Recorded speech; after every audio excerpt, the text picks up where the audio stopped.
అలాగే ఇదే సందర్భంలో మంత్రివర్యులు లోకేష్ గారు మాట్లాడుతూ, అంబటి రాంబాబు గారు ఆయన గౌరవ ముఖ్యమంత్రి గారి తల్లిని అవమానించారు. సీఎం గారి తల్లిని అన్నారు అని చెప్పి ఆయన అనడం జరిగింది. సీఎం గారి తల్లి అయితే ఒకటి, ఇంకొకటి తల్లి అయితే ఒకటా అండి? తల్లులందరూ ఒకటే కదా. మీరు పవన్ కళ్యాణ్ గారి తల్లిని తిట్టచ్చు. లోకేష్ గారికి ఇదే చెప్తున్నాం, మీరు నా తల్లిని దూషించారు. తెలుగుదేశం పార్టీని, లోకేష్ గారిని క్షమించను, మర్చిపోకండి.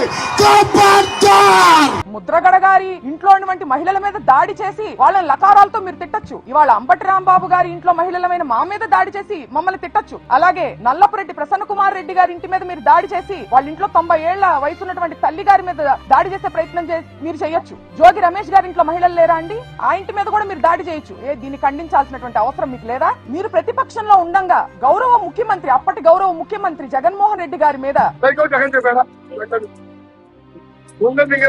మీరు లండన్ కి వెళ్లారు అనే ప్రస్తావనతో మీరు ఎట్లాంటి అశ్లీల వ్యాఖ్యలు చేశారో మీరు ఒకసారి గుర్తు చేసుకుని ఆత్మ విమర్శ చేసుకోవాల్సిన అవసరం ఉందని కూడా ఈ సందర్భంగా నేను లోకేష్ గారికి తెలియజేస్తున్నాను.